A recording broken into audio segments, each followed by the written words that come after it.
Good morning বন্ধুরা, তোমরা সবাই কেমন আছো? আশা করি ভালো আছো, আর আমিও ভালো আছি। তো এখন বন্ধুরা, আজকে যাচ্ছি আমি মালদাতে আজকে দিদির বাড়ি যাচ্ছি। ওখানে রথ মেলা হবে, তো রথযাত্রা দেখার জন্য ওখানটায় যাচ্ছি। তো এখন আমি ব্যাগ গোছাচ্ছি। ব্যাগ গোছানো হলে মানে কিছুটাও কমপ্লিট হয়ে গেছে, আর কিছুটা বাকি আছে।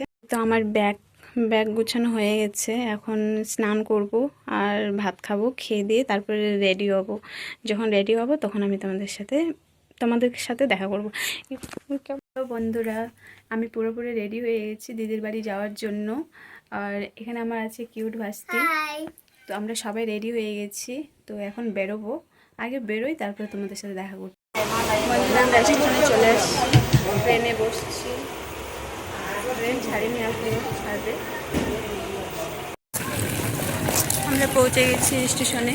এটা শামসি স্টেশন বলে। এখন যাচ্ছি দিদির বাড়িতে। টোটোতে উঠি, তারপরে দেখা হচ্ছে। প্রচণ্ড গরম। শামসিতে টোটোর মধ্যে উঠলাম, এখন যাব মথুরাপুর। শামসি থেকে মথুরাপুর হচ্ছে 2 ঘন্টার রাস্তা। ওখানে যাই, তারপর দেখা হবে। বন্ধুরা, এই তো আমি চলে আসলাম দিদির বাড়িতে। দিদির বাড়ি এসে এখানে বসছি, একটু ফ্রেশ হব, হয়ে টুয়ে তারপরে তোমাদের সাথে দেখা করছি। চিকেন কাটছে এখানটায়, এখন এখানে রান্না হবে, সেই জন্য চিকেন কাটছে দিদি। রান্না হয়ে গেলে তারপরে দেখাবো। দিদি রান্না কমপ্লিট হয়ে গেছে, এখানে চিকেন রান্না করেছে, দেখতে পাচ্ছ চিকেন। আর এদিকে আছে বেগুন ভাজা, এদিকে আছে শসা, লেবু, এদিকে ভাত বাড়ছে।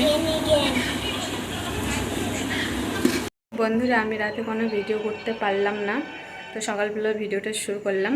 সবাইকে গুড মর্নিং। আর যদি আমার ভিডিওটা ভালো লাগে তাহলে লাইক, কমেন্ট, শেয়ার, সাবস্ক্রাইব করে দিও।